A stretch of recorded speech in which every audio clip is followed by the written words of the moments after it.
Do you feel like you suck at writing? Because I've been writing for 10 years and I still feel that way too. Welcome to my channel where we are going to talk about confidence and learning to love your work. A lot of writers learn how to be critical with writing, especially when you're first getting started. The first thing that I did when I was a writer and I felt like I was getting better at my craft was shit on a whole bunch of writing. Whether it was my writing or other people's writing, I was like, well, I know craft now, so I can critique people and kind of be an asshole. And what I didn't understand about critique and what I've learned since then is that critique isn't just about bad things. It's also about good things. But because writers practice pointing out those bad things a lot, especially in their own work, it might be harder to understand how we can even see positives in our own writing. On my channel, I like to encourage you guys to really love your work. So in today's video, I'm going to be doing a reverse critique where I go through a couple of scenes from my novel Moth Work and only point out things that I love. The point of this video isn't just to say you need to gas yourself up all the time, but to say that you really should be paying attention to the good things in your writing just as much as you pay attention to the things that need work. It is the best way to get better because you'll be able to see your strengths and your strengths will help you tackle your weaknesses. So the novel that I'm going to be showing you guys is called Moth Work. Make sure you check out the top line of the description for a full list of content warnings since I won't go over them in this video. If you don't know anything about Moth Work is a spin-off of a very large series that I've been writing for a number of years. I have a really extensive video on the entire series and its history, so check that out. I wrote this series that spanned many different genres and many different age categories, but it had 6 main series books, and Moth Work is book 6.5. Moth Work was a major piece of fiction for me because it really changed my life. It changed the trajectory of my writing as we explore the relationship between two characters, Lonan and Harrison, which a lot of you will know because they also appear in Seventh Virtue. And I do have an all about my novel video dedicated solely to Moth Work if you'd like to learn more about it first. When I did that 10-book video, I wrote a couple of notes and I'm just going to read them from my screen. This is the book where we finally get to see Lonan and Harrison's relationship on the page. They were kind of on-off and a little bit turbulent in their relationship for a really long time because they started out as arch enemies who just tried to kill each other. It's quite literally enemies to friends to lovers. As Lonan struggles to grasp trauma from childhood and Harrison struggles to help him, their relationship simultaneously deepens and falls apart in Moth Work. So a couple of basic things about the project. The genre is adult literary fiction. We're going to talk about this in a bit because I didn't always say that it was literary fiction. In terms of stats, it is completed. I wrote it between 2019 to 2020 when I was 17 to 18. So I started it when I was in my final semester of high school and I finished it when I was completing my final semester of my first year of university. The final word count ended up being about 53,000 words for this book. So let's talk about confidence and Moth Work. I wrote Moth Work because I was struggling with my mental health at the time. I really needed something to cheer me up, and I decided to take these two characters that I loved very much, but that didn't get on screen like romance time because they weren't the main characters, and I gave them their own book. At the time of writing, I refused to call this literary fiction because I very quickly became ashamed and embarrassed by the project. I think I've probably mentioned in videos, I'm really embarrassed by Moth Work. And a couple of days ago, I decided to reread it, and I was kind of pissed that I ever felt that way. That's interesting because the couple of scenes that I'm going to read from this book, I hated when I wrote them. I thought they were absolutely terrible, and it makes me sad thinking back, like now I'm 21, that teenage me thought, well, this is really bad, when in reality, you know, she was very skilled, especially for her age. Let's talk about the summary of Moth Work before we get into the actual reading. The cabin isn't haunted, but a dead man owns it, and they know which one. It's late August in the dense Oregon wilderness, and 21-year-old Harrison and Lonan aren't friends. While isolated at a cabin whose mysterious history leads back to the property's owner, Lonan's father, both men bury its secrets to serious consequences. Battling an addiction against prescription sleeping pills, Lonan is convinced he's being haunted by the ghost of his father. Alone, Harrison struggles to support him despite his best attempts. Their future is on a downward spiral, and they're both losing control fast. That is, until an attempt to destroy a darkroom close by in the woods leads them to discover a photograph of a woman with a complicated connection to Lonan's father. Driven by his paranoia and in desperate need to rid himself of his father's ghost, Lonan convinces Harrison to help him find her. But when Harrison begins feeling the pressure of Lonan's precarious mental health and the woman's presence threatens to unravel their faux normalcy, both men are forced to confront their pasts, the unknown woman, and most secretive of all, the nature of their relationship. A part that isn't related to the writing that I find very fun is that I wrote this obviously when I was younger than the characters, and now I'm technically older than them. And I've been able to see them in a different light and the book in a different light because I've gotten older. Let's jump into the context, because this is going to be a chunk from chapter 5 of the book. So in chapter 5 of Moth Work, which is Dead Disco, Harrison has just started the drive back to Boston from Oregon. And obviously this is a really long drive cross country, and he's doing it from Lonan's father's cabin. This decision was very impromptu, so he's hardly prepared for the long solo journey. Lonan can't drive because, as we know, he's not sober. Since they leave in the middle of the night, Harrison is literally exhausted. He pulls into a motel in the middle of the night knowing he can't make it far without falling asleep. So he leaves Lonan sleeping, which, you know, he doesn't actually sleep, so he's just pretending to sleep in the car while he reserves a room. But when he gets back to the car, Lonan is gone. And Harrison finds him outside eventually, thank God. And they do argue. And exhausted, Harrison leaves Lonan outside and passes out before he can confirm he's even made it into the motel room to begin with. Let's read some of Dead Disco and go through my commentary and the things that I thought were particularly excellent about this chapter. Also, before we jump into this, just because this is a reverse critique doesn't mean that I don't think that there are things that need to change either on a line level or on a structural level for this chapter, but I will not be tolerating people critiquing this writing in the comments. Please don't do that, because the point of this video isn't to do that. So if that does happen, I will delete those comments. Just a heads up. Let's read chapter 5, Dead Disco. The next morning, when the light filters through the cheap lace curtains and the hum of the freeway harmonizes with the birds, Harrison wakes up to find Lonan gone. At first, he doesn't panic. It's easy to list solutions for his absence. It's easy to check the bathroom and excuse the miniature bottle of shampoo sitting in place like pieces on a game board, the towel still folded, as Lonan being extra methodical. It's easy to head outside to check if he's on the porch with a box of cigarettes, and easy to excuse the empty space as a walk gone on too long. It's easy to head to the lobby to check for a dining area, only to realize there isn't one. What isn't easy is finding an answer for the missing car when he checks the lot 10 minutes later. I loved the sounds in Cheap Lace Curtains in this first sentence. We get some assonance here with the A in lace and the eh in curtains. It's kind of like that duplication almost of that sound. They're kind of similar. Also visually, you're also seeing a little bit of alliteration with the C in cheap and the C in curtains. Just comment on in general was this first sentence, because I thought it was quite good. In my comment, I say here, it sets up this fairy tale perfect morning image, right?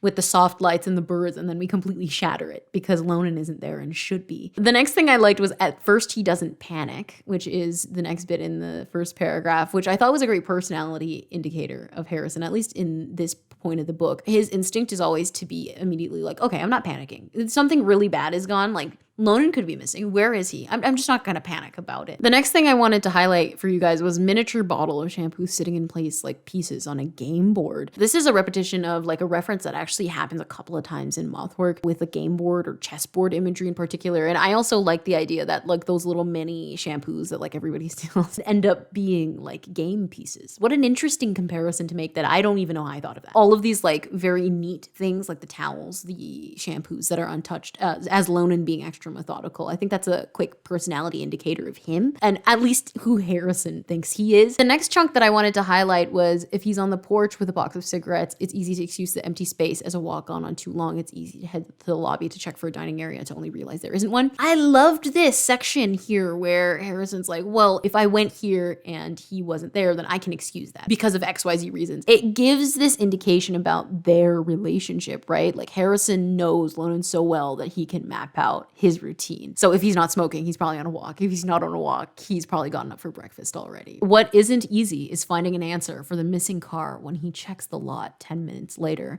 So this propels us into the action of the scene very quickly, and it's a great transition. Immediately, we're like, okay, we have this point of the causal chain. Let's push into something else. So if this happens, this next thing also has to happen. We don't idle around. It's after the first paragraph is done. Now we're starting the meat of the scene. Harrison heads to the front desk. Like the night before, it's still gaudy and empty, strips of wallpaper wilting off the walls. The clock says it's just past 8 a.m. He rings the bell twice before the same clerk from the night before reappears, the same hair pick, the same piercing. Earring, Jeremiah says, adjusting his wristwatch so the face lands backward. You came back for more of the coupons, or you're checking out? You were here all night, Harrison asks, fiddles with his jacket zipper. He claws it up the teeth down, a self-soother that makes him even more agitated. Jeremiah fluffs the pick through his hair. It just got off. Did you see another man come in late last night? Dark hair, it's longer. He holds up the bulb of his earring and it twirls. His eyes kind of look like this. The first thing I liked was gaudy. Like in this second paragraph here, it's still gaudy and empty. Like that's very pretty. Like the assonance there, the E sound. Oh, that's fantastic. Gaudy, empty. The alliteration here with wallpaper wilting. Love that. And also the description of wallpaper wilting. Like wilting is a great word to use there. I don't know how I thought of that. It's evocative of the tone of the motel. Like it's old, nobody's really there. It's giving like maybe Bates Motel vibes. And then the clock says it's just past 8 a.m. That motivated me actually to get up earlier this morning. I just wanted to point that out. I thought it was funny. Then we get this dialogue from Jeremiah, right? He says earring. And this reestablishes the prior relationship from 2 scenes ago, right? Oh, that's something that happened before, right? Jeremiah called him earring before. They had a conversation about earrings before. Just from the use of the nickname alone. It's a great like quick indicator, like remember what happened, but I don't have to re-explain. Oh, the night before they had met and Jeremiah was like, oh, you have an earring, I like it or whatever. Like we didn't have to go over the whole conversation. Then the dialogue here is you were here all night from Harrison, right? And something I pointed out is that it's triple layered dialogue. Harrison asks because he wants to know if Lonan actually came into the motel, but Jeremiah thinks he's asking because he's making small talk, right? So we have this tension between literal meaning versus implied meaning in this dialogue. So the literal meaning is, did you work the night shift? Like that's what Harrison would literally be asking. And Jeremiah would be like, yeah, I did. But the implied meaning is, did you see Lonan come inside because now he's missing, right? And obviously that's not what he said, but that's interesting that we're getting this tension. Clearly there's something else that he's asking subtextually, which I have a video on writing subtext in dialogue. And then we get this line, a self-soother that makes him even more agitated. And we're clearly getting the stakes of Harrison's internal conflict here. Like, why can't he calm himself down? Like, if he's doing this as a self-soother, but it's making it worse, like, what is so wrong, right? Did you see another man come in late last night? He like literally, I have the earring, right? So he like holds it and he twists it and he's like, did you see he has this eye color? Yeah, I have Harrison's earring, but I think that is really funny. Why would anybody actually reply to that, Harrison? That is a really stupid way to describe a person. Jeremiah squints and shakes his head. Are you sure? Only 2 other people came in after you. Greta doesn't get much business. Jeremiah peers at Harrison while gnawing on the front desk's pen. You're looking for someone? My friend. It feels stupidly foreign to describe Lonan this way, but they can't be anything else, as Lonan's made clear. He isn't even sure if they are friends. I'll tell the next guy to keep an eye out. Harrison continues fiddling with his zipper. He retraces the night previous from check-in to losing the car to finding Lonan with the cigarettes. Every word a curse. How of course he took the keys. How of course Harrison was too angry last night to notice. The sunlight scabs the ceiling of Greta, the parking space the car once idled in, now empty. So many directions to turn, out of the front lot, the back, left on the main road, or right. I thought that his reaction was valid. Jeremiah's like, what? He just squints at the earring and is like, what are you talking about? Which I thought was funny. One thing that was subtle was Greta being referred to as like a person, the motel, right? So this is a tone indicator. Clearly it's like maybe like a small town that they're in. If they're referring, it's like, oh, it's just Greta, you know, little old Greta, the motel. So I liked that. It was just a small detail. And then obviously we get the my friend dialogue. And if you didn't know the context, they're not friends. They might be more than friends. They might not be friends at all. And so I think it's interesting that Harrison himself here at this moment says, it's my friend. I'm looking for my friend. Maybe it's the least intrusive thing to say or the only thing he can think to say, and he addresses it in the narrative. Feels stupidly foreign to describe Lonan this way, but they can't be anything else, as Lonan's made clear. So maybe Harrison would refer to him differently. Lonan doesn't want that, which is, you know, a big conflict of the book, right? And then obviously we have this section, he isn't even sure if they are friends, and you know, that might be the theme of the whole book, or at least one of the themes. The next bit I quite liked was, I'll tell the next guy to keep an eye out, right? And again, with the zipper thing, Harrison continues fiddling with the zipper. So this is, again, really great dialogue. What Jeremiah says isn't useful to Harrison here. He has an anxious response, Harrison. So he's still fiddling with the zipper that's been described as a self-soother. This dialogue that Jeremiah has said has provoked something, which is what all good dialogue does. So I think that this is working really hard on the page. You'd think Harrison would be like, thank you for telling the next guy to keep an eye out. But he's not satisfied with what Jeremiah said because he's like, well, the next guy's not going to be helpful because if you didn't see him, he's gone. And Harrison knows that and Jeremiah doesn't. The next section that I liked was how, of course, he took the keys. how, of course, Harrison was too angry last night to notice. I said that was a rip moment. Like, of course he did it. It shows frustration. It's a bit voicey, right? I mean, this is a third person present tense narrative, but it's super close to the point of view, and you can hear Harrison's frustration in that line. Something else I loved, the sunlight scabs the ceiling. Oh my God, what a way to say that. It clearly creates Harrison's tone in this moment, at least. Like, it's not the sunlight warms the ceiling. He's not feeling warm and fuzzy right now. He's feeling scabby, like he's feeling like something has wronged him, because something has wronged him. His boyfriend has stolen his car. In one verb alone, you can get so much context about how somebody feels, and that's just such a smart choice, how word choice and specificity can really work in a scene. Harrison looks back at Jeremiah, who's still fluffing his hair with a pick. Is there a place close by where I can grab something to eat, or at least a coffee, he asks. Jeremiah leans back to grab another stack of those familiar coupons. He sets them down on the desk and says, I think you know my stance on these egg rolls. I'll take you. This is a payoff from chapter 4 that we wouldn't have seen. And this is the coupon setup that was in chapter 4. Jeremiah was like, oh, here, Harrison, because he kind of thinks Harrison's cute, so he's flirting with him. He's like, take all these coupons for this restaurant. Like, on me. This is actually the payoff of that. So it's kind of like Chekhov's gun. We saw the coupons in chapter 4, and now they're actually, the payoff is happening. They're actually going to be used on the page. And it's also a great push into the next scene, ending on this dialogue, right? The causal chain is very strong. So this scene has to necessitate the next scene. This particular line pushes us into the next part of movement in this book, which is great. This is the second scene. The restaurant is empty when they enter, so Harrison chooses the booth by the window. The walls are teal and decorated with Chinese art from the 70s. A tiger knelt in cattails, a portrait of Buddha flecked with gold leaf. Hand-folded lanterns hang from the ceiling, latticing the roof. Across the back wall, a watercolor dragon colors the plaster, and it's dull and old, but Harrison wants a replica for his room. Harrison chooses a booth by the window. Why? Is he looking for privacy? A vantage point? I also love this description here of the restaurant. It's beautiful. Like, we get very vivid image and colors. So we get the teal, we get the gold, we get the orange, we get the tiger, we get the gold leaf, we get the watercolor dragon. And then we get this line, Harrison wants a replica for his room. So is he an art person? And the answer is yes. It's part of his personality, which is interesting because it's the one thing about him that's really weird, is that he's a visual artist. Like, that doesn't seem at all in his personality. So it's subtle characterization. We get to know him a little bit just from the things that he notices.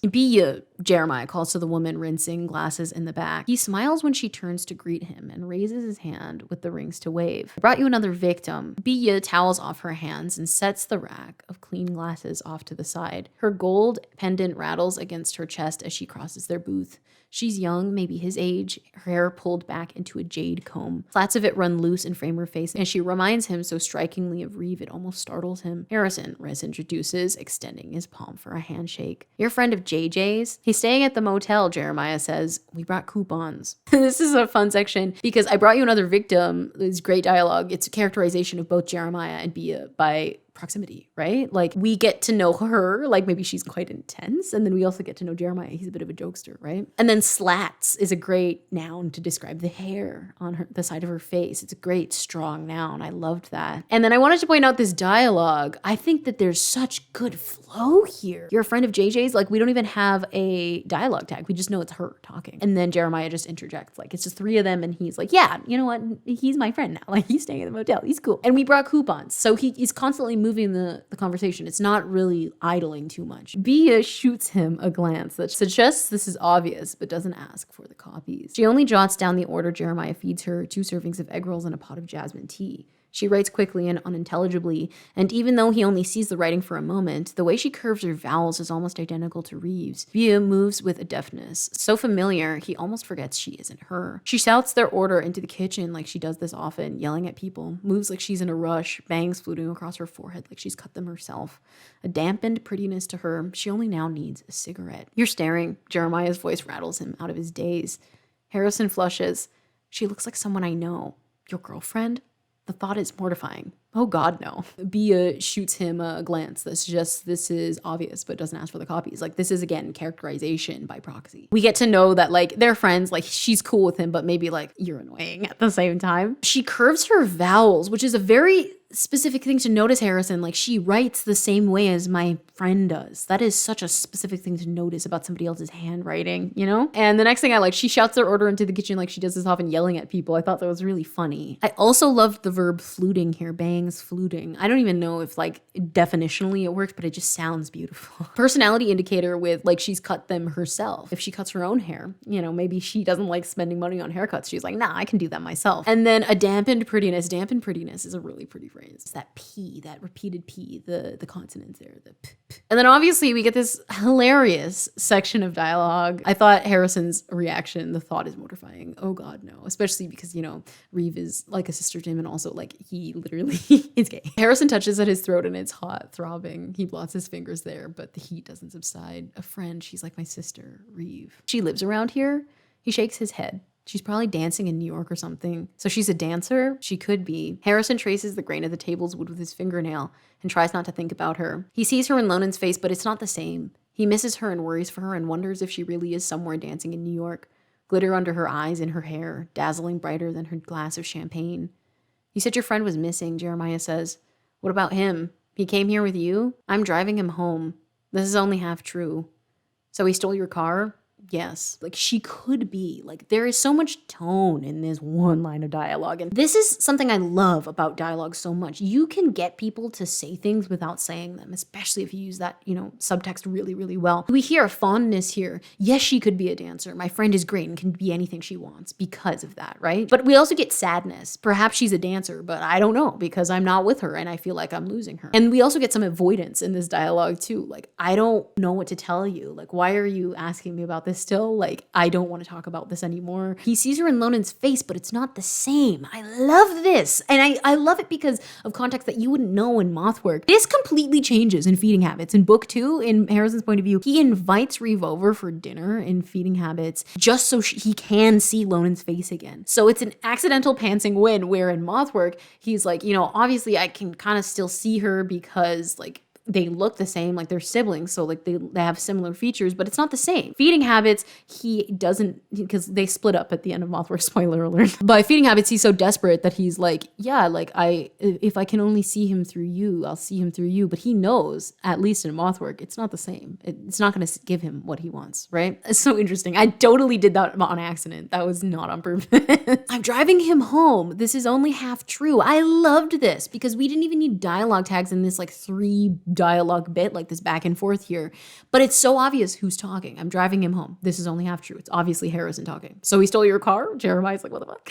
And then Harrison's like, yeah, he did. So also the fact that Harrison's response here seems so conditioned. Like, this is the only thing he can say. Like, I'm driving him home, when it's so much more complicated than that. Like, no, you're not just driving him home. But it's like the only thing that he knows how to say, the only thing that makes sense to say is, yeah, I'm driving him home. For me, I'm wondering, like, what was the context that pushed them to the point of needing to go home? And we know that from the previous chapters, but Jeremiah doesn't know that. So a reader would be aware and be like, you're not just driving him home, man, you're not. But also, what is home? Are they going to the same place together? Like, is Harrison going with him? Or is he just doing him a favor to do him a favor? Or is he doing it because he cares, because he loves him? He does. Perhaps he doesn't know himself. And I think that's kind of what this dialogue says. I'm driving him home. This is only half true. Clearly he understands there's something else, but maybe he doesn't know the half of it. Then you're going to teleport back to New York? Harrison blinks. What?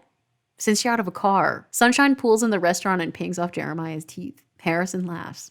I don't suppose you're free? You'd have to talk to my manager about that. Then you're going to teleport back to New York. My question here is, can Jeremiah tell this conversation is making Harrison uncomfortable? We get the sense that maybe he does because he's making a joke, or perhaps he's being genuine. He's just trying to make somebody feel better, right? You're going to teleport back to New York? Then maybe he's even concerned. I'm asking that. Like, okay, so you came here with your friend, you were driving your friend, and then your friend stole the car and left you here? Like, isn't that kind of fucked up? I mean, it is. And then Harrison blinks. What? The reaction here says a lot. Did Harrison not even think of that? Like, Lonan took the car.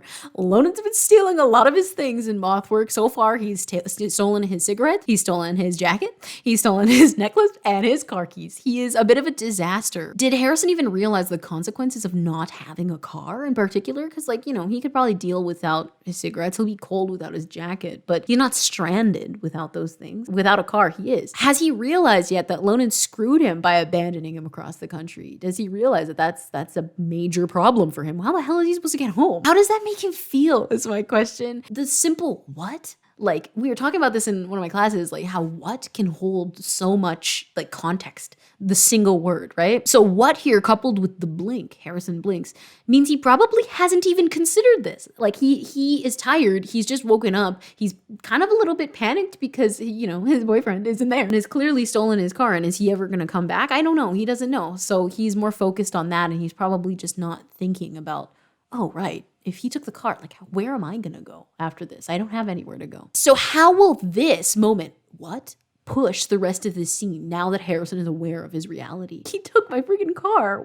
What am I going to do here? How is that going to change the rest of the scene is my question. And I'm really in for the ride. I want to find out. So I'm going to continue reading. Harrison laughs here in the sunshine pools into the restaurant and pings off Jeremiah's teeth. Harrison laughs. I don't suppose you're free. Harrison laughs. What does that indicate? There's so much to think about. Is he just laughing at a joke that Jeremiah's made?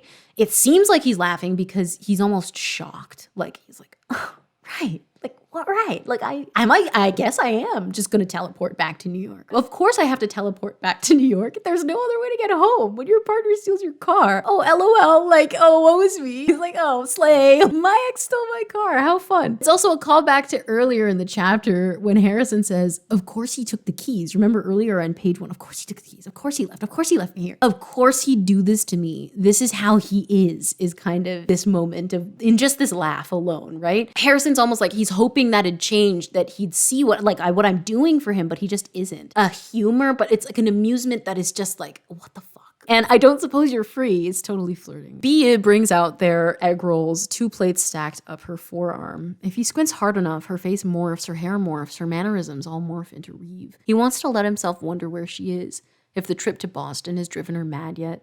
The images he produces of her smoking outside a deli with a stolen purse on her hip, popping single kernels of stale popcorn outside a Chicago movie theater, these images give him false hope. Reeve isn't a talker. So this moment here is very Reeve, like smoking outside a deli with a stolen purse, popping single kernels of stale popcorn in a Chicago movie theater. I think, Harrison is describing his friend. We get to know her through him and also him because of the way he's describing somebody else, right? Do you want her number? Harrison blinks. What did you say? Her number, Bea? I can get it for you. We go to the same college. The heat in Harrison's throat only jumps, and pressing his palm into his skin is all he can do to steady himself. Thinking about Reeve means thinking about Lonan, and he doesn't want to think about Lonan and the keys in the car, where they are when they'll come back. Harrison shakes his head, just distracted. I'm gonna get some air. Lonan could say those words and it haunts him, how easily he taints him like a bad omen. There are so many things Emily would tell him to do to cleanse the bad magic, but Harrison recalls none of them properly. I love the section, do you want her number? What did you say? Her number? I can get it for you. I know her. So there's layered purposes in this dialogue. Jeremiah is interested in Harrison, right? They're flirting with each other and they've been flirting with each other for like the last 2 chapters. And he's trying to see if Harrison's interested, right? And spoiler, he is. Like he is interested back. This next bit, Lonan could say those words and it haunts him, how easily he taints him like a bad omen. Is Harrison starting to question his own sanity here, Like he has spent a long time caring only for Lonan. That's the only thing he's been doing. His whole world for the last few months has just been Lonan. And he's wanted a part of it, he's wanted to take care of him because he loves him, right? But also, what is he losing because of it? And what does it mean to take care of somebody who isn't doing well, but that you love very much and that you feel like you need to take care of because you do love them, right? What does it mean for Harrison to start speaking like Lonan? We feel bitterness in this line, right? But there's also confusion. Who is Harrison now really? Especially now that his whole world has turned into Lonan. Is he just another version of Lonan now? Is he turning into him? It's an interesting question to ask. He remembers words like moon and black walnut and quartz crystal and cardamom, but can't think of what to do with any. He wishes he were like Foster, curious enough to carry around a pocket dictionary, or like his mother, clever enough to make something up on a whim. All Harrison can do is bury his face in his palms outside the restaurant and hope no one watches him. The main road bustles by and he wishes to be invisible like Anna and her son. This moment is great. It is the emotional high point of the scene. It's the climax. We get to see how Harrison really feels about himself, and clearly he doesn't feel like he's doing well. Like he doesn't feel like he can do anything. The results aren't promising, right? He doesn't feel confident in who he is and his ability to do anything to help himself or Lonan. He's struggling not to feel overwhelmed, but he's easily overwhelmed, unlike Emily, who'd have a remedy for this. So he starts comparing himself to people he knows. So, Emily would be able to, figure this out, get rid of it with some sort of spell. Foster could find a specific word in a dictionary to describe what he's going through or feeling. Foster's good at vocabulary, unlike Harrison, right? Harrison's mother could also simply lie quickly and believe the lie, and then, problem's not there anymore because she lied. Harrison can't do that. So what can he do? He doesn't feel lucky like the people he knows, the people who would be able to solve the situation, get him out of it, make Lonan feel better, and also help Harrison. They're both 21. They're both very young. And something that I think I realized since I started reading this book that I wouldn't have known when I was 17 writing it was that this is almost like a commentary, I think, on like how difficult like being young can be, right? Like they're going through so much, like, and it also seems like how can people handle that much when you're that young? Because really, they're just babies, right? He wants his friends back. Foster could lull him to consciousness with a quiz on the different species of plants, which are edible, which are poisonous. Reeve could split a cigarette with him and scare him back to life with her driving. Emily will never speak to him again, but at least she'd cast a curse on him, and even that's better than this nullified state of living. It's disorienting to feel asleep while awake. Harrison blinks hard, but everything feels the same. The buildings all shimmering, the people staring, barely even people. Everything derealized, like it's all been coded in REM. I felt so bad for him in this paragraph. He wants his friends back. Oh, baby. It's such a baby moment. Oh, you poor, poor, poor angel child. I'm so sorry. Unbeknownst to him, a couple of years later, he did get his friends back in Seventh Virtue. You're welcome. But he did have to suffer for, moth work and feeding habits. Sorry. Nullified state of living. Wow. What a profound thing to say, 17-year-old Rachel. This is the indication of how Harrison actually feels. We talked about, implied meaning versus, the literal meaning. We see him be fine throughout these scenes and earlier in the book too, when he's pretty much he's undergoing a lot of stress and he doesn't even realize it. He gets up early at the beginning of this chapter. He tries to socialize with Jeremiah and then with Jeremiah's friend Bia. He tries not to panic about Lonan being gone. He's trying to just eat at a restaurant with a potential love interest because he's 21 and that's like a normal 21-year-old thing to do. He sees a cute guy. He thinks he's cute. The guy clearly thinks he's cute. Why can't I just have a normal breakfast, right?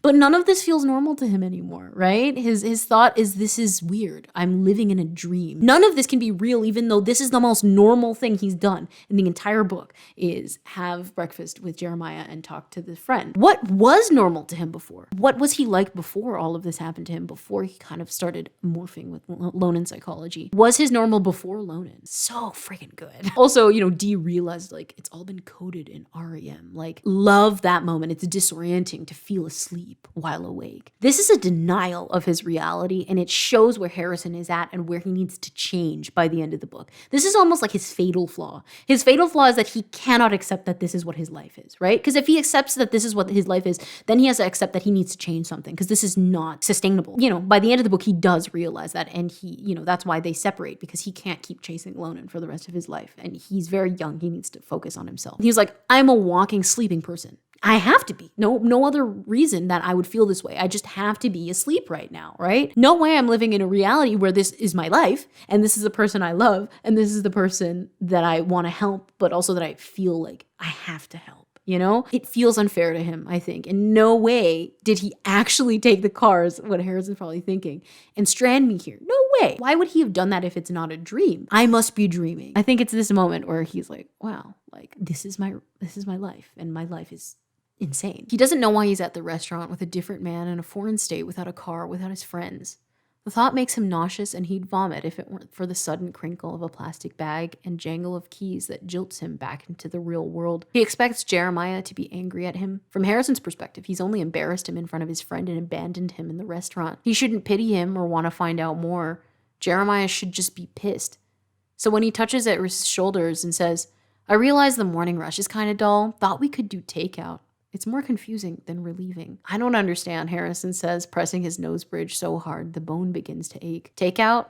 You take the food from the restaurant and eat it from the comfort of your own couch. He holds up the plastic bag and it bleaches white in the sunlight. So this is the end of this particular scene. So let's talk about the last bits. First of all, something I didn't point out here jilts him back into the real world. He's not like, like let me like go back to my real life. It's like, oh man, I just got punched back into my real life when he hears the plastic bag and the keys. He's like, right. My real life isn't Lonan and being wrapped up in Lonan psychology. My real life is that I'm here and I'm supposed to be eating breakfast with this guy. He doesn't really know how to grapple with that because he doesn't feel like his reality should be having a normal breakfast with somebody that actually likes him, unlike Lonan, who's being mean the whole book to him. So he's jilted. That's a great word. He expects Jeremiah to be angry at him. Wow, that is telling about his internal psyche in his characterization. Is this how he's come to expect communication from everyone around him, especially Lonan? We learn later that Harrison has like a really complicated relationship with his mother who abandoned him when he was a child. So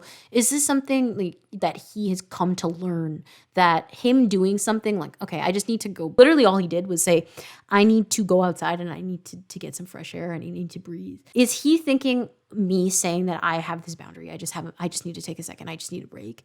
Does he actually think that that is bad to the point where somebody would get mad at him for doing that? I think like it's so sad. It's so sad. But it's telling it. I wasn't thinking of any of these things when I wrote this, right? I'm analyzing it now, but it just goes to show like how strong your writing can be, like stronger than you think it is. Because you can look back and be like, yeah, that like definitely could sub in for something, you know, a larger theme. Then we get this, I realize the morning rush is kind of dull. Thought we could do takeout. It's more confusing than relieving, right? So this is very sweet on Jeremiah's end. He's really cute. Clearly, now it's obvious he's trying to make Harrison feel better. Harrison isn't used to kindness though, so he doesn't understand the gesture. He's more confusing than relieving. What do you mean you want to do takeout? He's thinking. Didn't we come here to eat? Why aren't you telling me to fuck off? I mean, I left you in the restaurant alone because I can't manage my feelings. Like, why are you even wanting to still accommodate me? I don't get it. Because he's never actually had somebody do this for him. Really good characterization. Jeremiah's really cute. And he does show back up in feeding habits. And I'm hoping to write more with him in like a separate Harrison project. My final comment here is takeout. You take the food from the restaurant and eat it from the comfort of your own couch. Clearly, Jeremiah has high emotional intelligence, unlike some people whose name starts with an L and ends with an onin. We're characterizing him in this line, right? He knows something bad has happened to Harrison. Maybe before he didn't realize, but he's picking up on the context clues and he understands. He knows that Harrison's missing friend is impacting him majorly. Even if they're basically strangers, he doesn't say, oh, I know you're upset about your friend, but everything will be fine, whatever. Because that's not his personality. Like, we're getting to see his way of approaching making people feel better is to almost make it seem like they're not foolish. Because he can see that Harrison feels foolish in this moment. He's like, let me make you not feel that way. He stays practical, right? But he's funny because he can see Harrison needs that rather than black and white pity. Like, oh, I'm so sorry you're going through this. Because that's not what Harrison would have wanted. I think Harrison would have run away if he actually said that. Like, but I think because this person is like acting like there's not a problem or being like, well, what do you mean? I don't understand. Like, let me explain takeout to you. That's not what Harrison meant when he said, I don't understand. Harrison said, I don't understand because he's like, I don't understand why you're being so nice to me.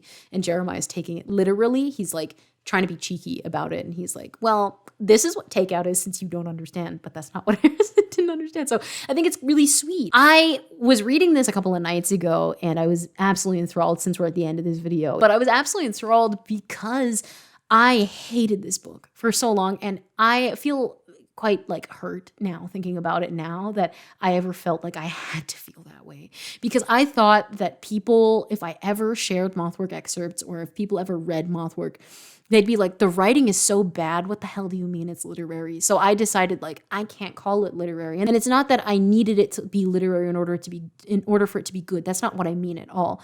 I just think I knew that it was literary, but at the time I just didn't want to call it that because I did not think the writing was good enough. And I was wrong. So I'm not going to beat around the bush and be like, even in recent videos, I've been like, well, Moth Work's like contemporary kind of, it's like romance, it's kind of action adventure. No, it's not. It's literary fiction. And I'm happy that I can see that now because I'm not so focused on oh, I'm embarrassed of people judging me. This draft that you're reading is probably maybe the fourth draft. The last time I edited this book, I think, was 2020, so I haven't revised it in a while. I wouldn't really tweak much except for line edits, right? I wanted to show you guys that you can go through your writing and you can find elements you like. It is possible. Go love your writing. Be self-indulgent. Why can't you be? You know, like, it's an important part of actually sustaining your writing craft, because it's one thing to be able to critically see where you need to improve, but how far is that going to take you if you end up burning out because you feel terribly about your work? You also have to understand how to love your writing, even when it's hard to love your writing. Learning to love this book has been 3 years in the making. It took me that long to look back on it and be like, I cannot believe I ever thought that this was bad. Cannot believe I've ever said many times in videos that I'm embarrassed of this book. So I'm proud of these scenes. I hope that you enjoyed them and you liked the analysis. Let me know if you want to see more of my analyses of like fantastic things I like about my own work, because I think I'm a great writer and I want to share more of my great writing with you. And I also do critique style videos like this if you didn't know already, so check those out. What's something you've written that you love lately? It's one of my favorite questions to ask writers. Try to find something, even if you don't want to share it in the comments. If you want to share anything about it, that would be amazing. Anyway, thanks so much for watching, guys. See you guys in another video.